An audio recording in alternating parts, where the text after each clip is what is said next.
You have incredible potential. Most people will live on this earth and die on this earth and never realize their potential.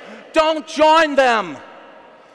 What a shame to get to the end of your life and never know who you were. And so my challenge to you is this. When someone asked me the other day, well, what do you do? I said, well, you need to have an agenda. Oh, yeah, I got an agenda. Every day I wake up, I write down the names of people I want to call and talk to and go meet. Now I say, well, that's fine. Yeah, sure, we have to do that. But where are you on that agenda? Where are you? Who are the influences in your life? What are the books that you are reading? Do you have a library in your home? Have you ever read the book Think and Grow Rich by Napoleon Hill? Have you ever read that book? That's right. What about Unlimited Power by Anthony Robbins? Have you ever read that book? How to Win Friends and Influence People. Have you ever read that book? I could go on and go on. I've got probably 1,000 books in my library. That's right. Those are the influences of my life. Who are the influences of your life? And every day you've got to pump that in your brain. You've got to become just like those people.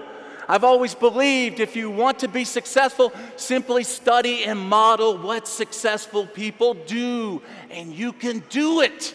You can do it. Do you believe it? The other thing is, watch your association. You know, it's hard to fly like an eagle when you're surrounded by turkeys. That's right. I remember when I got in this business, I was showing my brother, who's an educated engineer. I'm glad he's not here today. No. I showed him my printout. He said, oh, don't you get me into that. Don't you try to get me on one of those. And I said, oh, no, brother, you got it all wrong. I'm just practicing on you. Then I'm going to go get me some good people.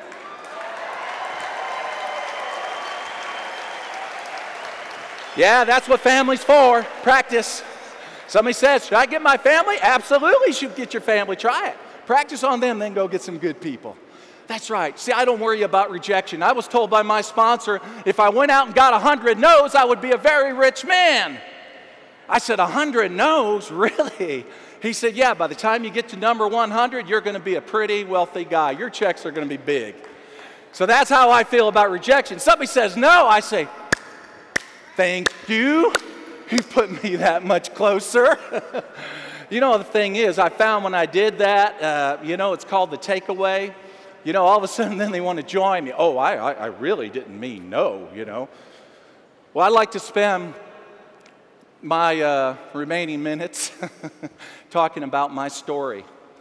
And when I came into network marketing and I graduated from high school, that's as far as I went in education. So I know there's a lot more educated people in this room than me in terms of secular education. But when I got started, I had a business, a cleaning business, had some employees under me, and I was pretty happy with the way things were. I was sort of in my comfort zone. And then finally I had a friend take me to a meeting like this where I saw thousands of people, and it just blew my mind. The whole idea of network marketing and financial freedom, it blew my mind. But the thing was, I wasn't ready for it then yet. I wasn't ready for it. I was in my comfort zone. But the one thing it impressed upon me is that you can make a powerful financial dream come true through network marketing.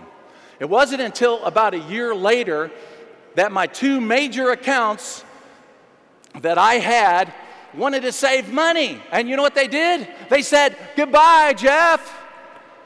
And for the first time, I found myself with no money. I had nothing coming in, nothing. And I thought, what am I going to do? What am I going to do? And I sold off my equipment, and I was depressed for about a year, just thinking about it. My company went into bankruptcy. I couldn't save it.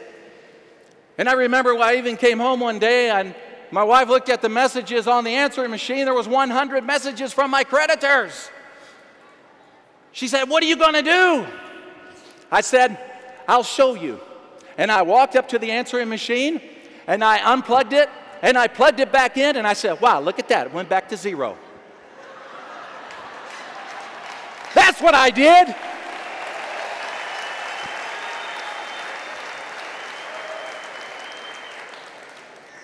Adversity will shape you. Adversity will make you great. And if you would have saw me back then, it was really tough. I only had one story I did then. You would have seen me mopping the floor. If you would have walked up to me, went back in time and said, Jeff, you're going to be a multimillionaire. Jeff, you're going to be a world traveler. Jeff, you're going to be in Orlando, Florida on this day talking to a group of people. I'd have said, well, thank you for your kindness, but you know, just say no to drugs. I'm telling you, it was tough. I sat on my porch one day when I heard about David and Bianca's company, their products, and I was convinced this was the one. I was absolutely convinced. The only problem was I had no money left by that time. And I was negative and thinking about, I'm broke. And then finally a voice in my mind said, will you shut up? We know you're broke. Now let's do something about it.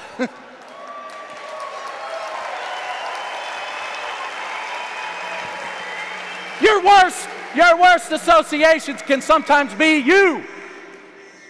And so, all of a sudden I prayed, and then when I got done praying, then I was sitting on the porch, I looked out, I saw the only thing left from that company was a junk truck sitting in the driveway. The tire was flat, the motor didn't start.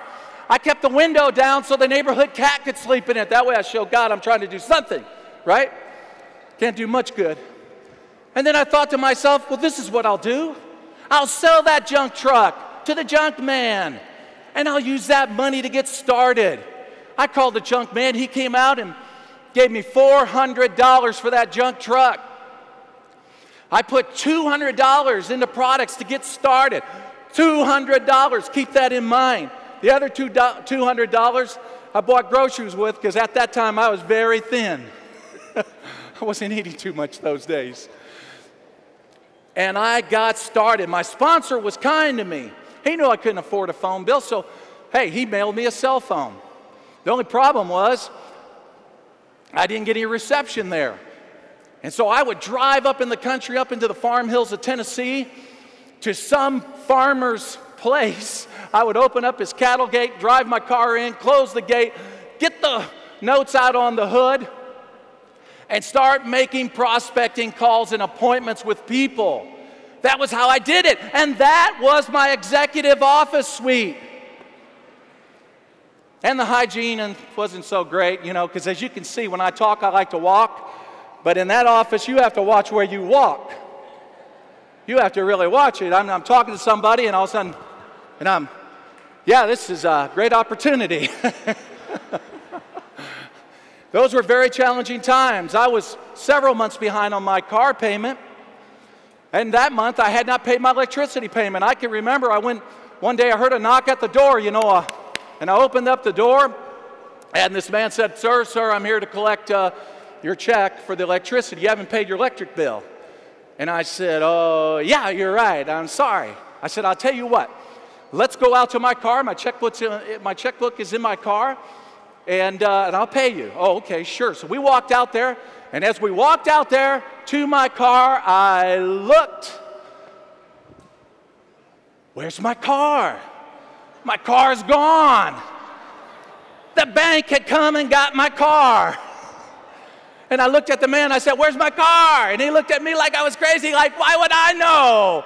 And he said to me, sir, you look like a man with problems. Well, there was an old man, an 80-year-old friend of mine, a very sweet Christian man who felt sorry for me at the time, gave me some money to get my electricity turned on, but he also gave me a beat-up old car that he never did drive that much. And that was the car that I used to go out and meet with people. And it was the kind of car I didn't want anybody to see. I would park it away, and I might walk, 5 blocks to wherever they were just to meet with them. I also remember when I had to do a meeting in Ohio, I had the oil changed in that car, and as I was driving up the interstate and I was just thinking about, what am I going to do? What am I going to say at the meeting? How great the meeting's going to be? Well, he didn't tighten down the oil filter lid, right? Okay, so all that oil's spewing out. When I'm driving down the interstate and I'm having all these dreams of victory and how things are going to get better, and all of a sudden, boom, boom, bam, bam. And I'm off on the side of the road. My motor died. And guess what I'm doing on I-65? I'm doing this. Everybody knows what that is, right? And I finally hitched a ride to a place where my father had his business.